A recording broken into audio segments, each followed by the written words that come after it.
ብርሃንሽ መጥቷልና ተነሽና አብሪ በሚለው ውስጥ ብርሃን መጥቶላቸው ብዙዎች ተነስተው አብርተዋል። ከቅዱስ ቃላችን ዛሬ አንድ ሰው እንድንመለከት ስለፈለኩ ነው። ያስተምረናል፣ ያንጸናል፣ ያበረታናል።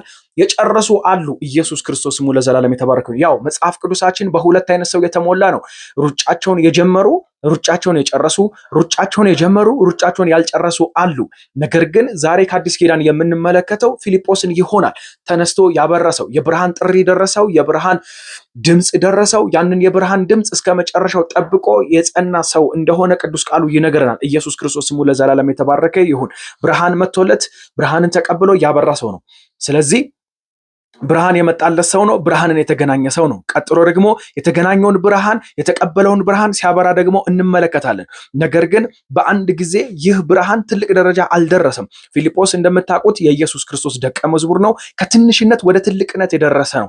ከትልቅነት በአንዴ ከደረሳቸው ውስጥ አዳም ለምሳሌ ምንም ሳይለፋ ምንም ነገር እንትን ሳይል ትልቅነት የደረሰው ትልቅ ብርሃን የደረሰው ነው። ቀጥሎ ደግሞ በአዲስ ኪዳናችን ፖልን ስንመለከተው ብዙም ሳይለፋ ብዙም እንትን ሳይል ኢየሱስ ክርስቶስን በማሳደድ ቤተክርስቲያን በማሳደድ ላይ ያለ ኢየሱስ ክርስቶስ ራሱ እንደተገለጠለት ቅዱስ ቃላችን ይነግራል።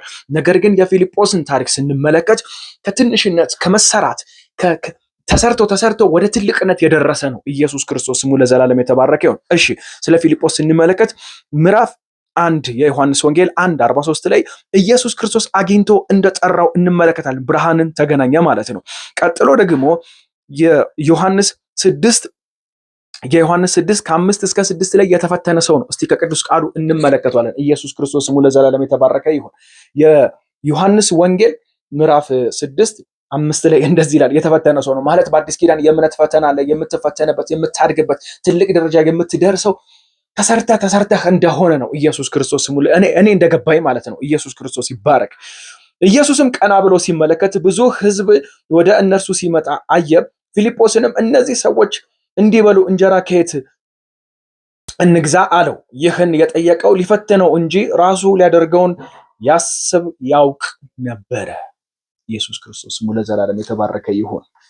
ጠየቀው እንጂ ኢየሱስ ክርስቶስ ማለት በዛ ሰዓት ፊልጶስን ምን እንደሚሰራ ምን ቢውልድ እንደሚያደርግ ይተዋወቃሉ። ኢየሱስ ክርስቶስ ስሙ ለዘላለም ይባረክ። ማለት ፊልጶስ ዝም ብሎ እዛ ደረጃ ላይ አልደረሰም። በኋላ እንመለከተዋለን። ብርሃኑን ተነስቶ ሲያበራ ኢየሱስ ክርስቶስ ሰርቶታል። ኢየሱስ ክርስቶስ ሼፕ አድርጎታል። እምነቱን በኢየሱስ ክርስቶስ ላይ ያለውን ማስተዋሉን ጥበቡን ሁሉ ሰርቶለታል። ኢየሱስ ክርስቶስ ምን ሊያደርግ እንደነበር ያውቃል እንጂ ፊልጶስን ባለመፍትሄ እንደሆነ መፍትሄ እንደማይሰጥ ያውቀዋል። ሊፈትነው እንደሆነ ይለናል ቅዱስ ቃሉ። ኢየሱስ ክርስቶስ ስሙ ለዘላለም የተባረከ ይሁን። ከትንሽነት ወደ ትልቅነት የደረሰ ነው።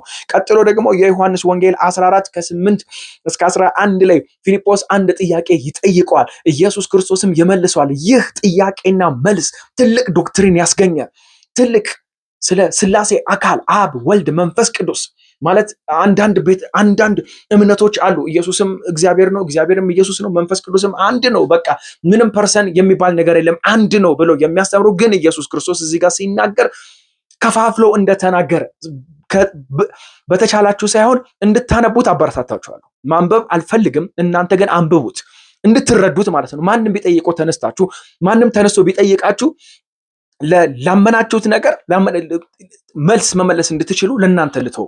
እኔ ማንበብ እችላለሁ እዚህ ጋር ግን ለእናንተ ልተው። ኢየሱስ ክርስቶስ ስሙ ለዘላለም። ይህ መልስ ታላቅ ዶክትሪን እንደሆነ ፐርሰን እንደሆነ አንድ አምላክ ግን 3 አካል እንደያዘ ኢየሱስ ክርስቶስ ይነግረናል።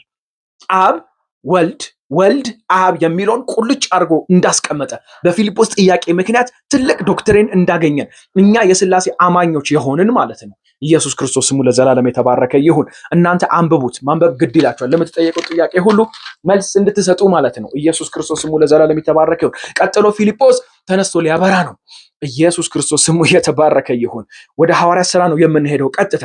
በበዓለ ሃምሳ ቀን ያው ከመሆኑ አንድ ምዕራፍ ወደኋላ ምዕራፍ 1 ላይ 120 በሚሆኑ መካከል ከደቀ መዛሙርቱ ጋር የተጠራ ስሙ ከነማርያም ጋር ስሙ የተጠራ መንፈስ ቅዱስን የሚጠባበቅ እንደነበረ ኢየሱስ ክርስቶስ ስሙ ለዘላለም የተባረከ በበዓለ ሃምሳ ቀን መንፈስ ካገኛቸው መካከል አንዱ እንደሆነ ይነግረናል። ቀጥሎ አንደርድሬ የተወስዳቸዋለሁ ምዕራፍ 8 ላይ ወስዳቸዋለሁ። ኢየሱስ ክርስቶስ ስሙ ለዘላለም የተባረከ ምዕራፍ 8 ያው እንደምታውቁት የሐዋርያት ሥራ ምዕራፍ 8ን እንደምታውቁት በስጢፋኖስ መገደል በስጢፋኖስ መስዋዕት አማካኝነት ተበተኑ። ቁጥር ምዕራፍ 1 ላይ ግን ኢየሱስ ክርስቶስ ከመሄዱ በፊት ትዝ ይላችሁ እንደሆነ በኢየሩሳሌም በይሁዳ በሰማርያ ሁሉ መንፈስ ቅዱስ በመጣ ጊዜ ኃይልን ትቀበላላችሁ፣ በኢየሩሳሌም በይሁዳ በሰማርያ ሁሉ እስከ ምድር ዳርቻ ድረስ ምስክሮች ትሆናላችሁ ያለው ማለት ይሄ ቪዛ ማለት ነው። ኢየሱስ ክርስቶስ ሰው ለብዙ ነገር ይታገላል። ለዚህ ታገል። ይሄ ቃል አገኘህ ማለት ቪዛ አገኘህ ማለት ነው። በዛውም ቲፕ ነው ልጨምርላችሁ ብዬ ነው። ኢየሱስ ክርስቶስ ለዘላለም የተባረከ ይሁን። ይህ ቃል ፊልጶስ ላይ አካል ለብሶ እንመለከተዋለን።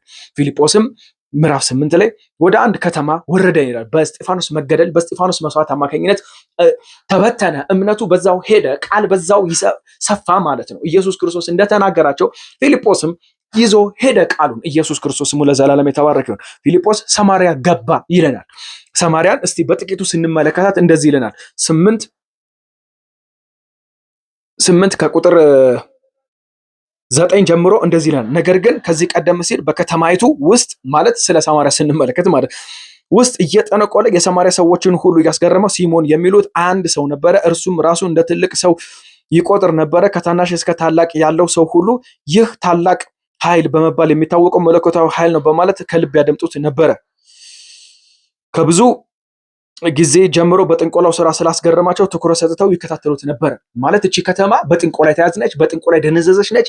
አንድ ሲሞን የሚሉት አለ። በጥንቆላ ህዝቡን አደንዝዟል። እኔን ተላቅ ይላል። ብርሃን እስከሚመጣ ድረስ ብርሃን የበራለት ሰው ወደ ገዛ ከተማ እስከሚገባ ድረስ በጥንቆላ ከተማይቷ ደንዝዛለች። ኢየሱስ ክርስቶስ ለዘላለም የተባረከ ብርሃን እስከሚመጣ ድረስ ነው። አሁን ብርሃን የመጣለት ሰው ሊያበራ ነው። እንደዚህ ይለናል ምዕራፍ 8:4 ከላይ ጀምሬ ላንብበው ማለት ነው። የተበተኑበት ቤት ሁሉ ቃሉን ሰበኩ። ፊልጶስ ወደ አንዲት የሰማርያ ከተማ ወርዶ ክርስቶስን ሰበከላችሁ። ብዙ ህዝብም ፊልጶስ የተናገረውን ሲሰሙና ያደረገውን ታምራዊ ምልክቶች ሲያዩ አንድ ልብ ሆኖ ያደምጡት ነበረ። ርኩሳን መናፍስ እየጮሁ ከብዙ ሰዎች ወጡ። ብዙ ሽባዎች፣ አንካሶች ተፈወሱ። ከዚህ የተነሳ በከተማይቱ ታላቅ ደስታ ሆነ ይለናል። አየህ፣ ብርሃን ሲመጣ ለከተማ ደስታ ነው የምትሆነው። በኢየሱስ ክርስቶስ ስም ማብራት ይሁንላችሁ። እኔ ልመርቃችሁ በኢየሱስ ክርስቶስ ስም በብርሃን ተመላለሱ። የገባችሁን ብርሃን በኢየሱስ ክርስቶስ ስም መግለጽ ይሁንላችሁ። በጌታ በኢየሱስ ክርስቶስ ስም ለከተማ ብርሃን፣ ለቤተሰባችሁ ብርሃን፣ ለመስሪያ ቤታችሁ ብርሃን፣ ለልጆቻችሁ ብርሃን። ፊልጶስ በቃ ይዞት ገባ ብርሃንን። ለከተማ ብርሃን ሆነ፣ ለአካባቢ ብርሃን ሆነ፣ ለመንደር ብርሃን ሆነ። በጌታ በኢየሱስ ክርስቶስ ስም ቃል ነው ይዞ ኢየሱስ ክርስቶስ ይስራን። ከዛ ቀጥሎ ብርሃን ያድርገን። ኢየሱስ ክርስቶስ ያስተምረን። ከዛ ቀጥሎ ብርሃን ያድርገን። የገባንን ኢየሱስ ክርስቶስ መግለጽ ይሁንልን። ያወቅነውን ኢየሱስ ክርስቶስን የምድር ብርሃን የተባለ የዓለም ብርሃን የተባለ መጥምቁ ዮሐንስ የሰበከለት እኔ ስለ ብርሃን ልመሰክር አልመጣ እኔ ብርሃን አይደለሁም አለ። ስለ ብርሃን ግን ልመሰክር መጥቻለሁ አለ። እኛ ለብርሃን እንመስክር። ኢየሱስ ክርስቶስ በእኛ ይታይ፣ ብርሃን በእኛ ላይ ይታይ።